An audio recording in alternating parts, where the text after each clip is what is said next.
96 గంటల ముందు ఒక ప్రెస్ మీట్ పెట్టాను నేను ఉదయం ఇంటర్నేషనల్ హోటల్లో. మళ్ళీ 96 గంటల తర్వాత ప్రెస్ మీట్ పెడతా అని చెప్పా. అప్పుడు చెప్పా ప్రతిపక్ష హోదా ఇదే నా చివరి ప్రెస్ మీటు, అధికార హోదాలో మళ్ళీ ప్రెస్ మీట్ పెడతాను అని చెప్పా. కరెక్ట్గా మాట నిలబెట్టుకోవాలి కాబట్టి ఆ మాట మీద ప్రకారం కరెక్ట్గా 96 గంటలైంది కాబట్టి ఇప్పుడు వచ్చి మళ్ళీ హోటల్లో ప్రెస్ మీట్ కుదరలే కాబట్టి ప్రెస్ క్లబ్లో పెట్టా, అక్కడ పర్మిషన్ లేక. 6వ ప్రెస్ మీట్లో చెప్పా నేను, జగన్మోహన్ రెడ్డి గారిని గెలిస్తే వైజాగ్లో కానీ ప్రమాణ స్వీకారం చేయాల్సి వస్తే నేను తిరుపతి నుంచి వైజాగ్ వరకు నా డబ్బులతో పోస్టర్లు వేస్తా అని చెప్పిన. నాకు డబ్బులు మిగిలిపెట్టారు అనుకుంటా, కామెంట్లు పెట్టారు వైసీపీ పేటీఎం గారు, విపరీతంగా నా మీద ట్రోల్ చేశారు. ఒరే కిరణ్ రాయల్ ఒరే ఏదో పోస్టర్లు రెడీ చేసుకో, డబ్బులు ఉన్నాయా లేవా, కావాలా డబ్బులు పంపించేదని ఫోన్పే నెంబర్ చెప్పు, గూగుల్ పే నెంబర్ చెప్పు. ఇప్పుడు చెప్తాను, డబ్బులు పెట్టుకొని మీకే అవసరం ఉంటుంది, జర్నీ చేయాలి మీరు అందరూ కొంచెం అట్లా చెప్తాను. పవన్ కళ్యాణ్ గారు ఇలా చెప్పారు, ఎవరినేం మాట్లాడదని. మేము కూడా ఏం మాట్లాడడం లేదు, కొంచెం మాకున్న బాధని ఆనందాన్ని వ్యక్తం చేసుకోవడం తప్పు కాదు. ఇన్ని సంవత్సరాలు మేము పడిన బాధ, మేము పడిన కష్టాలు, జనం ఎవరైనా ప్రేమతో ఓట్లేసి చూశారు, కసితో ఓట్లేసి చూసాం, భయంతో ఓట్లేసి ఈసారే జనంకు భయం వచ్చింది, వీళ్ళు మళ్ళీ వస్తే ఏం చేస్తారు అనేసి.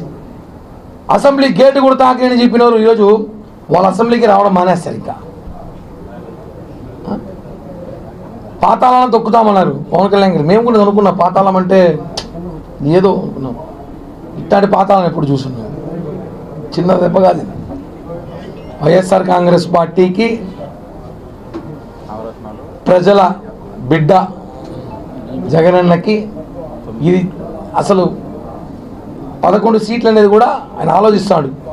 అది కూడా గెలవకుండా ఉంటే అసెంబ్లీ పని ఉండదు కదా. ఇప్పుడు 11 మంది పోయి అవమానం పడ్డాం కానీ ఎందుకు అనేసి పరిస్థితి ఇలా వచ్చింది రాష్ట్రంలో. మీరు చేసిన అన్యాయాలు, అక్రమాలు, దౌర్జన్యాలు విచ్చలవిడిగా. ఈరోజు రాయలసీమలో చూడండి, ఈ జిల్లాలో చూడండి, ఇన్ని సీట్లు గెలిచాం మేము. ప్రజలు భయపడి పరిగెత్తి ఓట్లేశారు.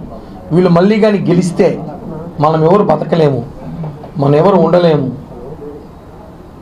దారుణమైన పరిస్థితుల్లో రాష్ట్రం ఉన్నప్పుడు పవన్ కళ్యాణ్ గారు ఈరోజు నిజం చెప్పాలంటే ఒక బాహుబలిలాగా వచ్చాడు ఆయన ఈ రాష్ట్రానికి. హనుమాన్ సినిమాలో ఆంజనేయ స్వామిలాగా వచ్చాడు, ఈ రాష్ట్రాన్ని కాపాడాడు.